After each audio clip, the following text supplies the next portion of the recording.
다니엘이 뜻을 정하여 가는 제목을 함께 우리가 32번째입니다. 1월 1일 보냈고 또 다시 이제 법역서를 봤습니다. 좋은 것 같아요. 우리가 작심삼일이라고 1월 1일 날 결심해놓고 다 잊어버릴 것 같은데 그죠?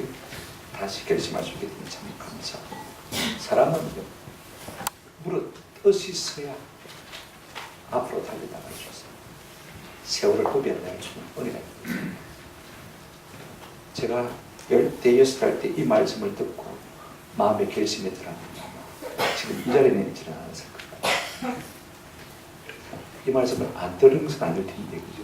뜻을 세우지 못하는 것이 우리의 굴착인 것 같아요. 여러분, 뜻을 세운다는 것, 뜻을 정한다는 것, 추진력입니다.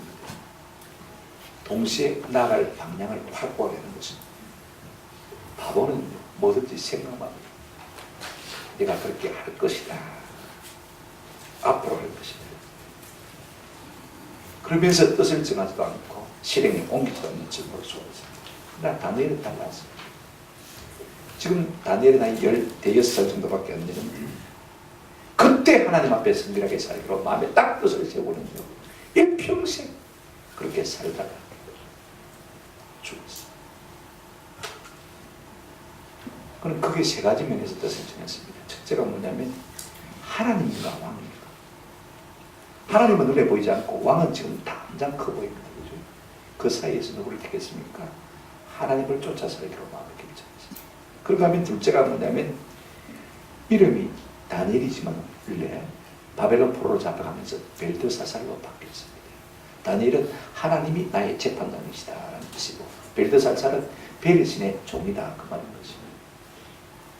어느 이름을 택할 것입니까? 그는 일평생 다니엘이라는 이름을 고집하며 산 것을 우리가 다니엘에서 쭉 살펴보시면 알 수가 있습니다. 그는 하나님 앞에서 그렇게 살기로 작정한 것을 볼 수가 있습니다. 그 다음에 채식인가 육식인가, 내가 비록 먹고 마시는 것이 조촐해도 말입니다. 하나님을 기쁘시게 할 것인가, 아니면 왕이 주는 산의 진미를 먹고 이 세상을 엔조이하며 살 것인가, 둘 중에서 뭘 택했습니까? 비록 조촐하지만 그죠? 하나님을 기쁘시게 하는 삶의 스타일을 택하기로 하는 것을 볼 수가 있습니다.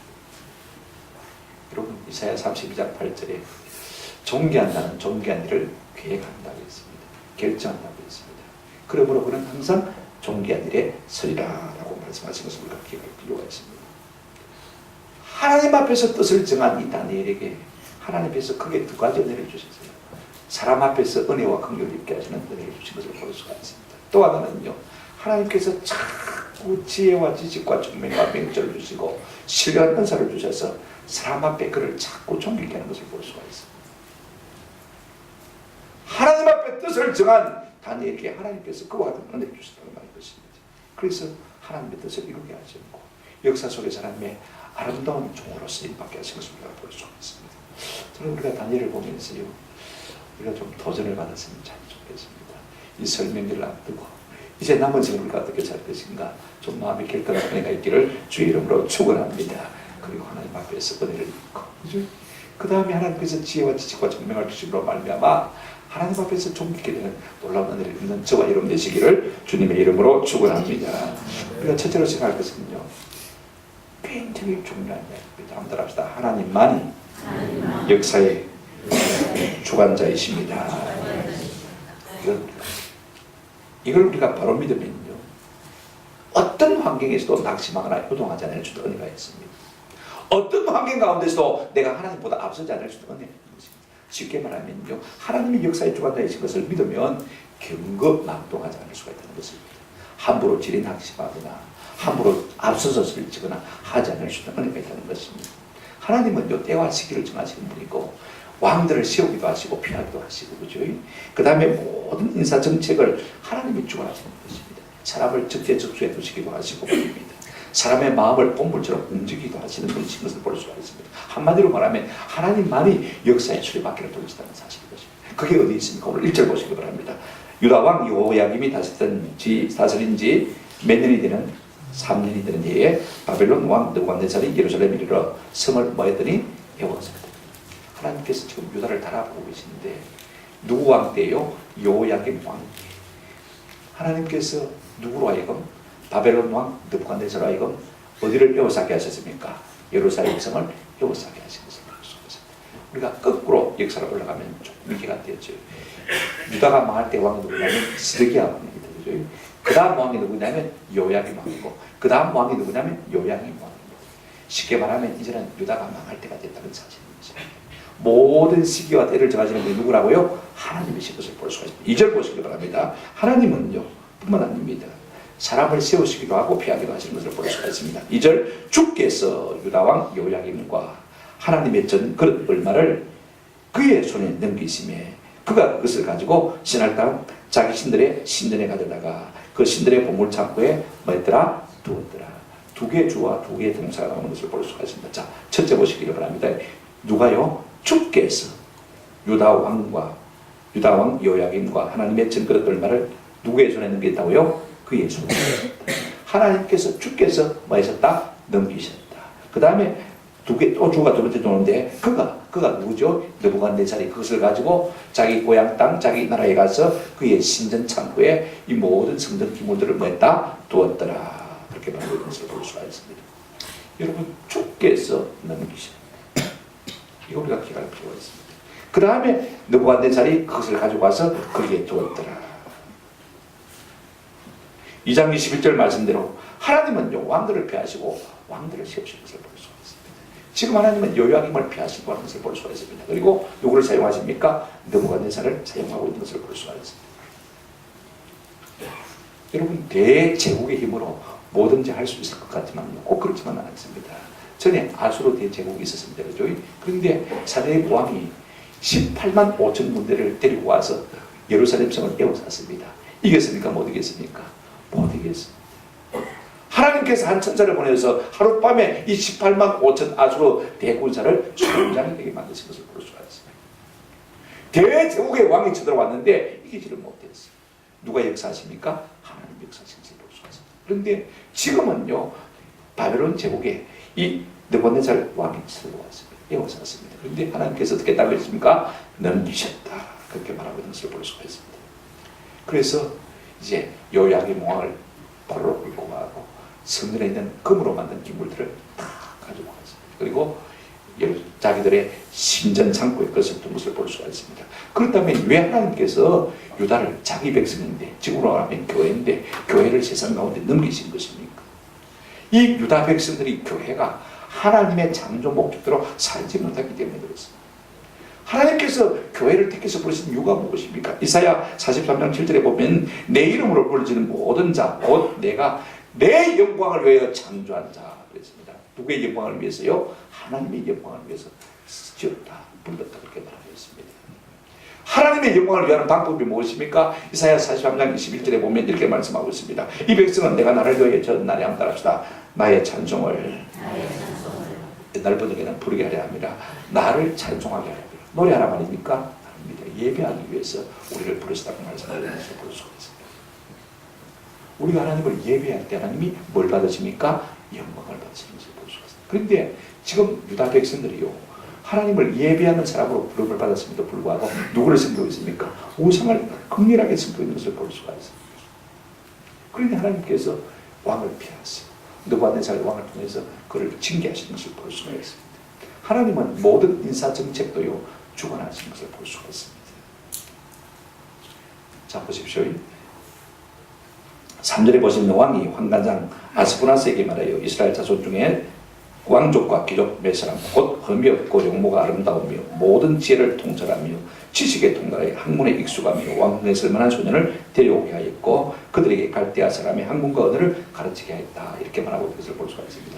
옛날에 아수르가 이스라엘을 정복했을 때는 어떤 정책을 썼냐면 이런 정책을 썼습니다. 북이스라엘 사람들을 끌어다가 저 다른 지방으로 옮기고 다른 지방에 있는 사람들을 끌어다가 이 지방에 두고 그래서 어떻게 했습니까? 섞어버린 거예요. 혼합 정책을 쓴 것을 볼 수가 있습니다. 그렇게 해서 그 종족들이 말입니다. 섞여버리니까 독립운동을 못하는 거예요. 그죠? 그래서 감히 제국의 왕을 갖다가 해롭게 하지 못하도록 한 정책을 편 것을 볼 수가 있습니다. 그런데 지금 바벨론은 전혀 그렇지 않습니다. 그 나라도 인정합니다. 언어도 인정합니다. 종교도 인정합니다. 그런데 그곳에서 제일 똑똑한 사람들 앞으로 인재가 될 만한 사람들 하다가 딱 발달해가지고 왕실 아카데미에서 교육을 시키는 것을 볼 수가 있습니다. 그래서 그들을 갖다가 왕의 수족처럼 사용하죠. 그래서 손발처럼 사용해가지고 이제 그 민족들을 다스리가는 정책을 펼 것을 볼 수가 있습니다. 뭐 때문에 하나님께서 그렇게 하게 하신 것입니까? 여러분, 다윗 왕가를 그대로 둬야 다윗 왕통이 이어지고, 그죠? 그 다음에 거기서부터 누가 나오는 거니까 예수 그리스도 메시아, 그분이 오셔야 되기 때문에 하나님께서 그렇게 하신 것을 볼 수가 있습니다. 모든 인사를 누가 하신다고요? 정책을 누가 하신다고요? 하나님이 하신다. 이걸 우리가 아셔야 됩니다. 느부갓네살 왕은요, 인재 등록에 아주 욕심이 많은 사람입니다. 그래서 항상 똑똑한 신하를 두고 싶어 했습니다. 그래서 똑똑한 사람을 뽑아다가 많은 것을 투자했어요. 그들을 잘 길렀습니다. 오늘 본문에 보시면 한 3년 동안 그렇게 양육해서 왕 앞에서 모시게 할 것이다 라고 말씀한 것을 우리가 볼 수가 있습니다.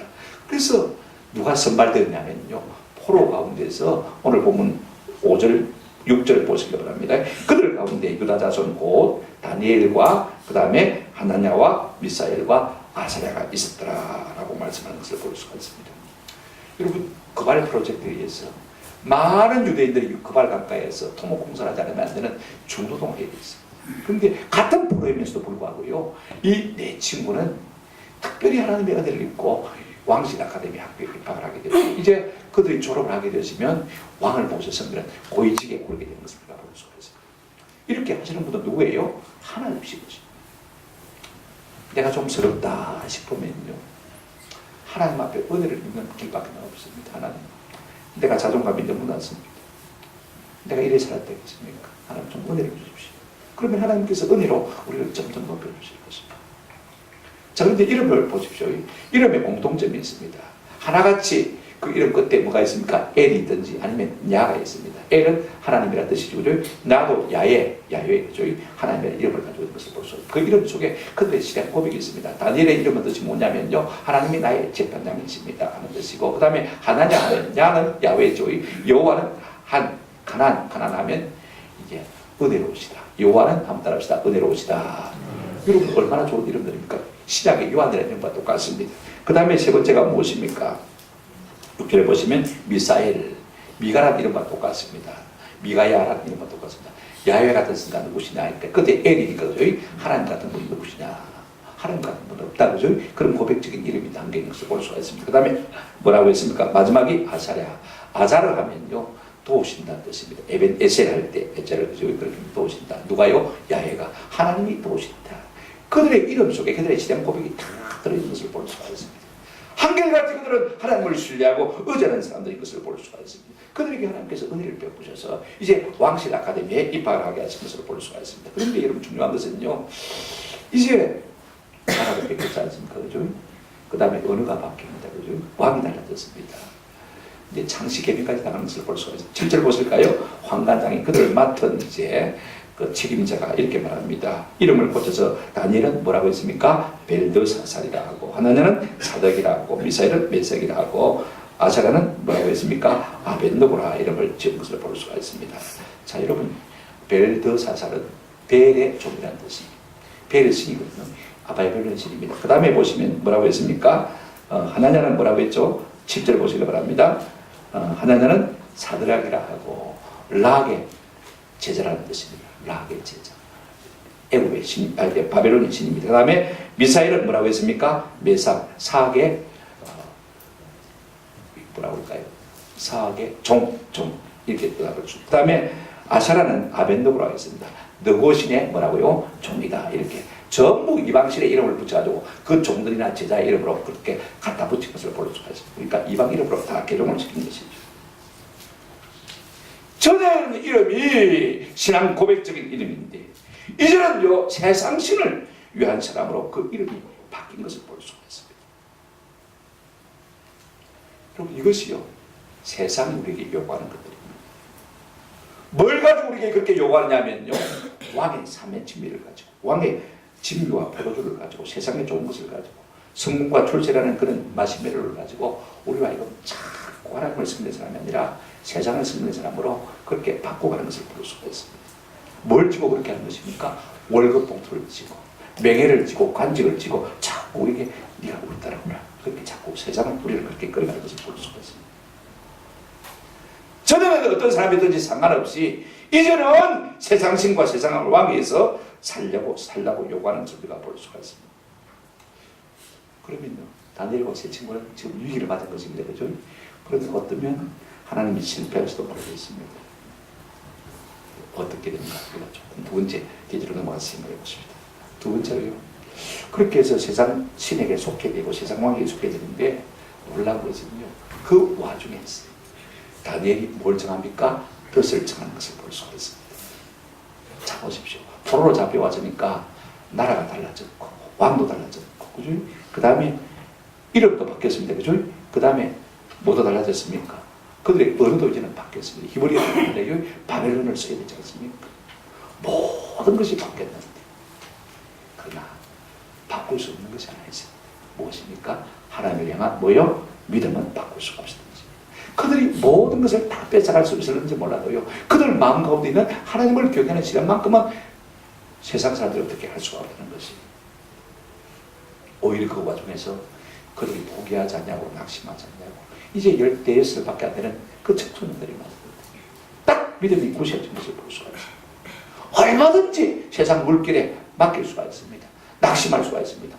뭐 포로 주제에 우리가 되면 어떻게 해야 되겠냐고 얼마든지 조절하고 낙심하고 주저앉을 수가 있습니다만, 그러나 그 가운데서 우리가 사는 길은 하나님의 말씀을 따라 사는 길밖에 하고 딱 뜻을 정하고 결정하고 그렇게 수행을 볼 수가 있습니다.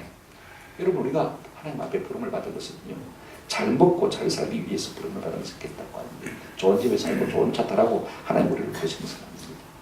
창조의 고유 목적이 있습니다. 부르심의 목적이 있습니다. 오늘 우리가 다른 사람보다 월급 봉투가 두둑하다고 해서 내가 다른 사람보다 뛰어나다라는 생각을 스스로 자의한다는 것은 굉장히 위험한 생각입니다. 속고 사는 것입니다. 여러분 보세요. 다니엘과 하나야와 미사엘과 아사랴가 어떻게 살기로 작정했습니까? 눈에 보이는 왕이 아니라 눈에 보이지 않지만 그 하나님을 두려워하며 살기로 마음을 작정한 것을 볼 수 있습니다. 보세요.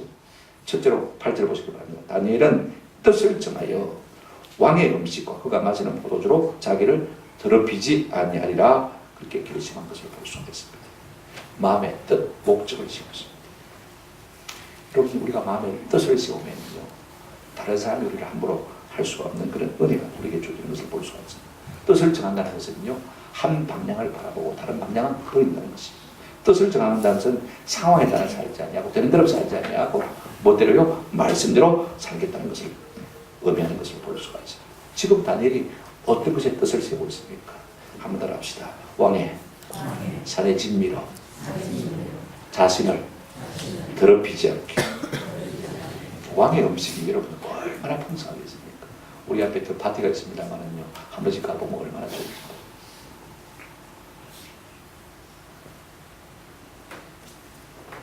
왕은요, 인재에 대한 욕심이 있었습니다. 왕실학교에 집어넣고는요, 내가 왕자들처럼 너희를 뒤집어야 되니까 열공해라, 닭공해라, 닥치고 공부하고 열심히 공부해라. 그래서 내가 투자한 만큼 너희들이 나를 위해서 쓰임을 받아라. 지금 이것이 왕의 목표인 것을 볼 수가 있습니다. 그런데 여러분, 다니엘은요, 왕의 목표에 출세에 성공에 초점을 맞춘 것이 아니라 말씀대로 사는 이 성결한 삶에 초점을 맞춘 것을 볼 수가 있습니다. 그러면 왕의 포도주와 진미가 어떻게 자신을 더럽히는 것입니까? 그 당시에 바벨론 왕이 먹는 모든 궁중 음식은요, 일단 자기들이 섬기는 신에게 제물로 바친 음식입니다. 맞습니까? 제사 음식입니다. 그걸 자기들이 먹고 그걸 왕자들이 먹고 그게 왕실학교 아카데미에 있는 학생들을 다 먹게 만든 것을 볼 수가 있습니다. 하나님이 아니라 우상에게 드려진 제물이기 때문에 그들의 신앙의 믿음의 양심을 따라서 그걸 먹기를 거절한 것을 볼 수가 있습니다. 여러분, 사람은요, 그 먹는 것이 그 사람입니다. 우리가 술을 먹으면요, 미친 사람처럼 될 수밖에 없는 것입니다. 그런데 뜻을 정한 다음에 이 다니엘이 어떻게 했습니까? 가장 오두머리 책임자 황관장에게 가서 청혼을 드리는 것을 볼 수가 있습니다. 자, 여러분 생각해 보십시오. 나라도 내 나라 아닙니다. 그죠? 어느도 내 어느가 아닙니다. 이름도 내 이름이 아닙니다. 왕도 내 왕이 아닙니다. 그럼에도 불구하고 이 15밖에 안 된 아이가 말입니다, 최고의 오두머리 책임자에 가서 뭐라고 부탁하냐면요, 8절 이하를 보시면 자기를 더럽히지 아니하도록 환관장에게 구하니 10절을 한번 보시기 바랍니다. 환관장이 다니엘에게 이르되 내가 내 주 왕을 두려워하노라. 그가 너희 먹을 것과 너희 마실 것을 지정하셨거늘 너희의 얼굴이 초짜여 같은 또래의 소년들만 못한 것을 그가 보게 할 것이 무엇이냐. 그렇기 때문에 너희 때문에 내 머리가 왕 앞에서 위태롭게 되리라 하니라. 여러분 우리 같으면 어떻게 하겠습니까? 포로 잡혀온 새빨간 놈이 말입니다. 그죠? 이 뭐야 새똥도 안 박혀진 놈이 와서 뭐라고 쫑알쫑알 됩니다. 좋아하겠습니까? 들어주겠습니까? 조이들 아마 가서 아마 내보냈을 거예요. 아니면 대학, 그죠? 그런데 희한한 것은요, 뜻을 정하고 최고의 책임자에 가서 그렇게 요청했음에도 불구하고 이것은 분명히요 경거망동하게 됩니다. 누가 그 음식을 정했습니까? 왕이 정했어요. 관관장도 마음대로 할 수 있는 게 아니에요. 네가 왕의 오해를 저버려 목을 날려버리죠. 다시 그 프로젝트에 저 막노동하는 사람으로 쫓아버릴 수밖에 없는 것입니다. 근데 여러분 9절에 보시면 그 사이에 어떤 의미가 들어있냐면 하나님이 다니엘로 하여금 환관장에게 은혜와 멀려 긍휼을 있게 하십니다. 조이도 안 갚은 거에도 감사해요. 내가 내 목이 달아날까 두려워서 그렇게 하지 못하겠다. 그래서 정중히 그 자리에서 돌려보낸 것을 볼 수가 있습니다. 근데 여러분 다니엘에게서 가장 좋은 점은 뭐냐면요, 한 번 했다고 해서 포기하는 것이 아닙니다. 그 다음 사람을 찾아갔어요. 누굴 찾아갔습니까? 감독을 찾아갔어요. 볼 수가 있습니다. 이제는 창조적인 제안을 합니다. 우리를 한번 실험해 보라고. 열흘 동안 우리가 채식을 먹을 테니까 왕의 산의 진미를 먹는 사람 얼굴하고 우리를 비교해 보아서 우리가 잘못되면 왕의 감독께서 알아서 처분하시고 우리가 더 나으면 우리에게 채식을 주세요. 그래서 여러분 실험을 해봅니다. 자 보십시오. 14절 보시면 그가 그들의 말을 따라 열흘 동안 뭐 했습니까? 시험을 해보았습니다. 자기 혼자 그렇게 했겠습니까? 환관장에 가서 이런 이야기 안 했겠습니까? 아들이 와가지고 이렇게 할 때 어떻게 할까요? 그러니까 환관장이 하나님의 마음을 가졌거든요. 그죠? 그 사람께서 은혜와 긍휼을 이렇게 하셨으니까 말입니다. 뭐 그럼 그래 한번 해봐라. 그랬을 것 같아요. 자기는 반대했지만 그럼 한번 그래 해봐라. 허락을 해줬어요. 그래서 열흘 동안 허락을 해볼까 말입니다. 오늘 본문에 보시기 바랍니다. 15절 열흘 후에 그들의 얼굴이 어떻게 아름답고요? 더욱 아름답고 그 다음에 살이 어떻고요? 더욱 윤택하여 왕의 음식을 먹는 다른 손님들보다 더 좋아지니라. 더욱 좋아지니라. 채식을 해서 그렇겠습니까? 그죠? 하나님께서 은혜를 주시니까 훨씬 더 얼굴빛도 좋고 살결도 윤택하고 모든 면에서 훨씬 더 건강하게 아름답게 보이는 것입니다. 이러면 공부가 책이 있죠. 그 책이 강해야 공부를 할 거 아닙니까? 그래서 왕이 지금 왕의 상한 준비를 그들에게 투자를 해가지고 말입니다. 어쨌든 열심히 공부하게 만드는 것을 볼 수가 있습니다. 낙심하지 않냐고 계속해서 감독에게 창조적인 제안을 했습니다. 여러분 다니엘은 돌파의 영을 받은 사람입니다. 귀엽고 마음에 결단한 말을 해내게 하는 것을 볼 수가 있습니다. 근데 우리가 이런 식으로 생각하면 안 돼요. 봐라, 60보다 채식이 좋다. 이가 지금 성경은 그 말을 하고 있는 거 아닙니다. 우리 보고 채식주의가 되라고 그런 말을 하는 것은 아닙니다. 다니엘이 하나님의 말씀대로 하나님의 뜻대로 성결하게 살려고 마음에 결단하니까 하나님께서 뭐 하신다는 것입니까? 은혜를 주신다. 비록 먹는 것이 좀 보잘것 없어도요, 하나님이 은혜를 주시면 우리의 영육이 강건해 주실 줄로 믿습니다. 우리가 뜻을 정하고 살아갈 때 하나님의 은혜와 긍휼이 있는 복을 이루시기를 주의 이름으로 축원합니다. 사람이 아니라 하나님께 포커스를 맞추고 살아갈 때 하나님 이런 은혜를 주시는 것입니다. 아멘. 너무 사람을 생각하지 마세요. 내 생명의 주관자가 하나님이신 것을 알고 말입니다. 하나님께 초점을 맞추고 좀 살아갈 수 있는 그런 은혜가 있으면 좋겠습니다. 세 번째로요, 하나님께서 이런 다니엘을 어떻게 하셨습니까? 17절부터 21절까지 보시면요, 이런 다니엘과 세 친구를 하나님께서 존귀케 하신 것을 볼 수가 있습니다. 다니엘이 뜻을 정하고 하나님 앞에서 말씀대로 성결하게 살기로 작정했을 때 두 번째 하나님께서 그에게 주신 은혜가 무엇이냐면요, 그들을 하나님께서 존귀케 하신 것입니다. 어떻게 해서 존귀케 하신 것입니까? 돈을 많이 줘서 존귀케 하신 것이 아니고 자꾸 지혜를 주시고 지식을 주시고 총명을 주시고 특별한 하나님의 은혜를 주시는 것을 볼 수가 있습니다. 자, 첫째로 한번 보시기 바랍니다. 하나님은 지금 성결하게 살기 위해서 뜻을 정한 다니엘에게 지식과 총명을 17절 한번 보시기 바랍니다. 하나님이 이 네 소년에게 뭘 주시고요? 학문을 주시고 모든 서적을 깨닫게 하시고 지혜를 주셨으니 다니엘은 또 모든 환상과 꿈을 깨달아 알더라. 첫째, 학문을 주시다 말입니다. 알고 주시다 말입니다. 지식을 주시다고 했습니다. 많은 정보를 제공해 주시다 말씀인 것입니다. 여러분, 우리가 많은 정보를 만나는 것, 이것이요 참 지식의 도구 아닙니까? 지식은 무엇입니까? 한번 합시다. 과거부터 현재를 아는 것입니다. 지식은요, 과거로 된 일을 아는 것입니다. 근데 지혜는 무엇이냐면요, 지식과 좀 다릅니다. 아는 것을 우리의 삶의 현장에서 그걸 갖다가 조합하고 통합하고 동습하고 응용하고 적용할 수 있는 능력인 것입니다. 내가 아무리 서울대학을 나도요, 이 지혜가 없으면 아는 것을 우리의 삶 속에 적용할 수 있습니까? 없습니까? 못하잖아요. 근데 적게 배운 사람이라도 하나님이 지혜를 주시면 아는 것 가지고도 얼마든지 응용해가지고 적용해서 우리의 삶을 윤택하게 만드는 것을 볼 수가 있습니다. 그러니까 지식보다 더 우선인 것이 무엇입니까? 지혜인 것이죠. 여러분, 이 지식과 지혜를 누가 주시는 것입니까? 하나님이 주시는 것을 볼 수가 있습니다. 또 하나 우리가 이것을 알 수 있는 것이 뭐냐면요, 하나님은 특별한 사람에게 특별한 은혜를 주신 것을 볼 수가 있습니다. 여러분, 다니엘입니다만은요, 이 다니엘이 지금 제안하고 있지 않습니까? 앞서 순복하고 있지 않습니까?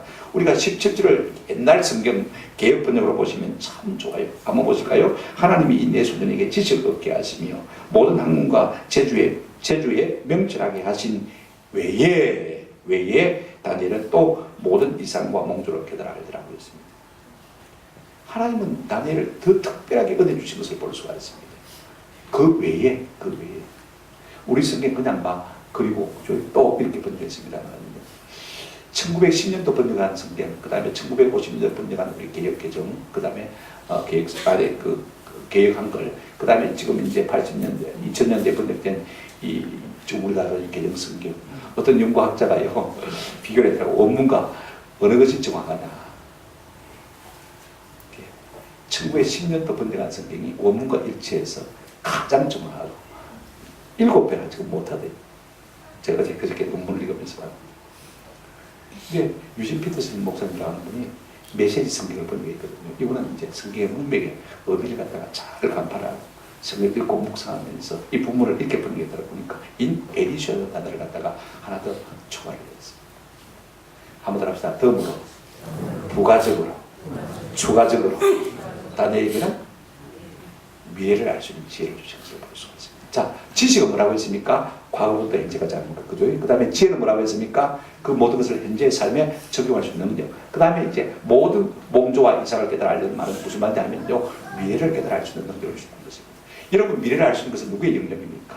하나님의 영역인 것입니다. 하나님께서 그와 같은 영역을 열어 보여주신 것을 볼 수가 있습니다. 그래서 우리가 다니엘 2장과 3장, 7장, 11장에 가면 하나님께서 미래의 모든 몽조들을 이 다니엘에게 주셔서 깨닫게 하시는 것을 우리가 볼 수가 있습니다. 우리가 학원에 열심히 다닌다고 해서 이런 지혜와 지식과 미래에 대한 예견력이 생겨서 깨닫는 것입니다. 뜻을 정할 때 하나님께서 그 사람을 좀 있게 하시기 위해서 뭘 주신다고요? 이런 것을 주시는 것을 볼 수가 있습니다. 근데 여러분, 이런 사람들을 하나님께서 어떻게 하셨습니까? 지혜와 지식과 명철과 총명을 주셔서 존귀케 하신 것을 볼 수 있습니다. 어느 정도로 존귀케 하시냐면요, 18절부터 21절까지 한번 보시기 바랍니다. 세 가지를 생각할 수 있는데, 이제 3년의 수학과정을 마치고 이 왕실 아카데미 학생들이, 여러분, 지금 우리와 같은 사람이 아닙니다. 전 세계 수재들이 다 모였습니다. 하버드 대학과 같은 학생들입니다. 그죠? 그래서 이제 쭉 졸업시험을 치는데, 졸업시험을 치는데, 왕 앞에 나가서 오랄 테스트라는 것을 볼 수가 있습니다. 왕이 묻고 답합니다. 그죠? 여러분, 이 오랄 테스트는 아주 정확합니다.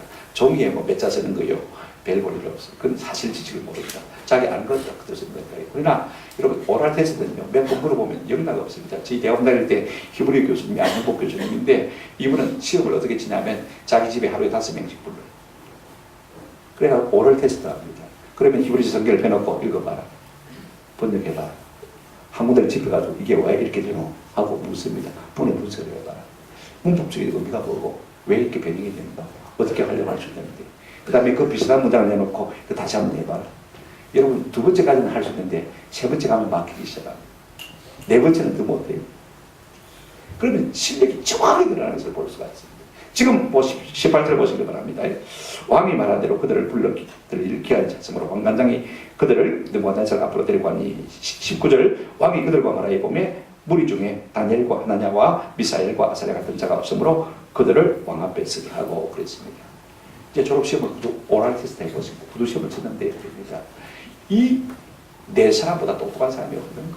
그래서 졸업시험에 1등부터 4등까지 누가 있습니까? 다니엘, 그 다음에 하나냐, 미사엘, 그 다음에 아사랴. 이 네 사람이 1등부터 4등 다 있습니다. 그래서 왕을 모시는 그 같은 직책을 얻은 것을 볼 수가 있습니다. 하나님께서 은혜를 주시는 것이지, 지혜를 주시는 것이지.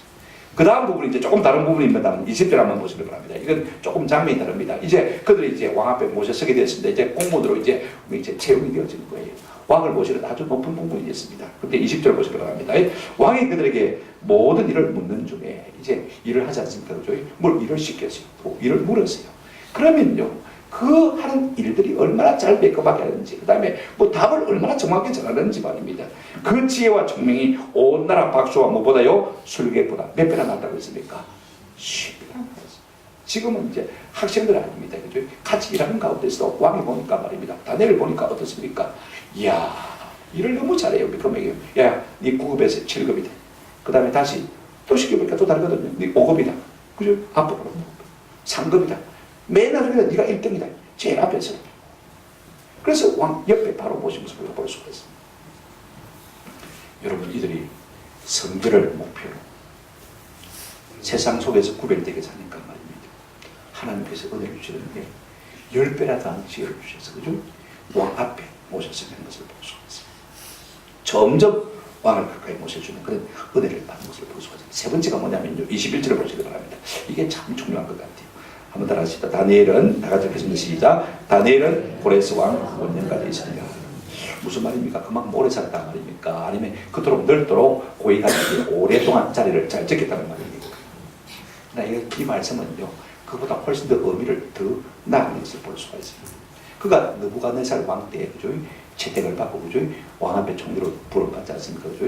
그동안에 나라가 3번 바뀌었습니다. 자, 바벨론에서 메대로, 메대에서 뭐로요? 파사로 바뀝니다. 국가가 3번 바뀝니다. 그죠? 왕들은 8번 바뀝니다. 여러분, 왕이 바보가 아닌가? 자기를 왕으로 옹립한 신하들 있지 않습니까? 그죠? 얼마든지 그들을 재산으로, 그죠? 채용하는 것이 원리 아닙니까? 그죠? 상식 아닙니까? 그런데 바벨론에서 포로로 잡혀온 이 다니엘을 왕이 8번 바뀌는 동안에 여전히 다니엘을 어디에 두고 있습니까? 총리로 두고 있는 것을 볼 수가 있습니다. 다니엘이요, 딱 하나님께 붙어있습니까? 하나님의 지혜가 있으니까 사람들이 그를 무시하지 못하는 것을 볼 수가 있습니다. 누구도 감히 범접할 수 없는 그런 지혜와 능력이 그 삶 가운데 있었다는 것입니다. 그만큼 답했다는 것입니다. 나이 90이 넘은 할아버지가 말입니다. 고레스 왕 때는 2인자로 사는 것을 볼 수가 있습니다. 기네스북의 IQ가 최고 높은 것이 245, 우리 한국에는 217 정도 되는데 말입니다. 제 생각에 다니엘의 IQ가 얼마 정도 됐을까? 한 300은 넘었을 거예요. 그러니까 여러분, 아무도 범접을 할 수 없는 거. 근데 왜 이 말을 지금 쓰고 있습니까? 여러분, 고레스 왕 5년 때 어떤 일이 있었냐면요, 고레스 왕이 명령을 내려서 모든 바벨론, 이 고레스 나라의 바사 나라의 포로로 잡혀온 유다 백성들을 예루살렘으로 다시 다 돌아가라고 명령했어요. 돌아갈 사람은 다 가라. 그러면서 6억 달러, 6억 정도 되는 모든 성전의 기물을 다 맡겨서 돌려보내는 것을 볼 수가 있습니다. 그게 역대하 36장 마지막 장 에스라 첫 장 첫 부분에 나오는 것을 볼 수가 있습니다. 여러분, 누가 칙령을 내렸습니까? 고레스 왕이 칙령을 내렸습니다. 그렇다면 여러분 한번 상상해 보십시오. 이 고레스 왕이 칙령을 내리도록 가장 많은 공헌을 한 사람이 누굴까요? 당연히 다니엘입니다. 자, 여러분 보십시오. 우리가 집에 가시다 이사야 42장부터 44장까지 한번 읽어보시기 바랍니다. 고레스 왕 때 고레스 왕이 이제 유다 백성들을 다시 돌려보낼 것을 예언한 장인데요. 43장 3절에 보면 이런 말씀이 있습니다. 대전하는 여호와 네 하나님, 이스라엘의 거룩한 자요, 네 구원자입니다. 내가 애굽을 너의 속량물로, 구스와 스바를 너의 대신으로 줬노라. 이 말씀이 있는데요, 아마 이 다니엘이 고레스 왕 앞에 이 본문을 펴놓고 이거 보세요. 이 43장 3절 말씀을 보세요. 200년 전에 이사야가 당신을 향해서 예언한 것이래. 당신이 유다 백성을 돌려보내면 하나님께서 대신에 애굽을, 그 다음에 스바를 속량물로 줄 것이다. 구스를 속량물로 줄 것이다. 그동안에 대제국의 왕들이 이 아프리카 북부 땅을 빼앗으려고 얼마나 노력했는지 몰라요. 아무도 빼앗은 왕이 없어요. 그런데 네가 유대 백성들을 돌려보내기만 하면 그 대신 값으로 뭘 주겠다? 애굽과 구스와 스바를 주겠다. 이 비옥한 땅을 다니엘에게 주겠다. 봐라, 약속해놨다. 아마 하나하나 말씀을 짚어가면서 이 다니엘이 누구에게요? 고레스 왕에게 가르칠 것입니다. 그래서 고레스 왕이 깨닫고 감동을 받고 보낸 것입니다. 고레스 왕 혼자는 깨달을 수가 없는 것입니다. 여러분, 이거 우리가 아셔야 돼요. 하나님의 뜻을 이루게 한 사람은 많은 사람이 아닙니다. 한 사람, 여러 수천 명의 사람이 아닙니다. 한 사람. 어떤 사람입니까? 성결에 목표를 세운 사람, 하나님의 말씀대로 살려고 뜻을 세운 사람, 그 한 사람을 통해서 하나님께서는 역사 속에서 그 뜻을 이루어가시는 것을 볼 수가 있습니다. 세상 속에 그리스도로서 사람들과의 관계로 쳐버리지 않으면서 돈 앞에 더럽히지 않냐고, 성적으로도 더럽히지 않냐고, 하나님 앞에 흠없이 티없이 살려고 목표를 세우고 뜻을 세운 이 다니엘 한 사람을 통해서 하나님께서 유다를 다시 회복시킬 줄로 믿습니다. 여러분, 얼마나 놀라운 일입니까? 우리가 이걸 안다면요, 좀 우리에게 다리 내리는 것처럼 살고 싶은 열망이 우리 가운데 좀 불같이 일어나는 은혜가 있기를 주의 이름으로 축원합니다. 이렇게 우리가 뜻을 세우면 하면 하나님께서는 두 가지 은혜를 우리에게 주시는 것을 볼 수가 있어요. 첫째 은혜가 뭐라고 했습니까? 은혜와 긍휼을 주시는 것입니다. 어떤 사람 앞에 은혜와 긍휼을 주시는 것입니까? 많은 존귀한 사람 앞에서 은혜와 긍휼을 입게 하시는 것을 볼 수가 있습니다. 우리가 하나님 앞에 합당하게 살려고 뜻만 세우면요, 안 될 것 같지만 하나님께서 모든 사람 앞에서 은혜와 긍휼을 입게 하셔서 우리의 뜻을 펼쳐갈 수 있도록 하나님이 그 길을 이끄시고 인도하시고 도와주시는 말씀인 것입니다. 아멘. 안 해보고 우리가 그런 소리 하면 안 돼요. 해보면요, 하나님께서 우리를 도우시는 것을 깨닫게 될 것입니다. 두 번째, 여러분, 하나님께서 베푸신 은혜가 무엇입니까? 하나님께서 이 다니엘을, 그 세 친구를 쫓게 하시기 위해서 자꾸 지혜와 지식과 총명과 학문을 하는 모든 능력, 예언의 은사까지 다 주시는 것을 볼 수가 있습니다. 그래서 세상 가운데 어떤 사람도 그들을 이기지 못하고 어떤 라이벌도 그들을 이기지 못하도록 존귀한 자의 자에 이르게 하신 것을 우리가 볼 수가 있습니다. 그러므로 우리가 세상 속에 그러면서 출세 성공 쾌락의 목표를 세우지 않고 하나님의 말씀대로 성결의 목표를 세우고 말씀대로 살리고 결단하게 되지면요, 하나님께서 우리에게 이런 존귀한 복을 다하시는 줄로 믿습니다. 우리가 성결의 목표를 세우고 살면 반드시 하나님께서 존귀케 하실 줄로 믿습니다. 늦지 않습니다. 저도 지금 이제 와서 목표를 세웁니다. 하나님께서 반드시 존귀해 주실 줄로 믿는 믿음이 자꾸 생깁니다. 보십시오. 보통 지혜만 주신 것이 아닙니다. 지식만 주신 것이 아닙니다. 미래를 통찰할 수 있는 능력까지 하나님께서 주시고 미래를 풀어내신 것을 우리가 볼 수가 있지 않습니까? 오늘 우리의 삶 가운데 이 같은 결단이 있고 이 같은 헌신이 있어서 우리 하나님의 은혜를 입고 긍휼을 입으며 하나님 앞에 존귀한 자로 역사의 주역으로 아름답게 쓰임받는 저와 여러분 되시기를 주님의 이름으로 축원합니다. 아멘.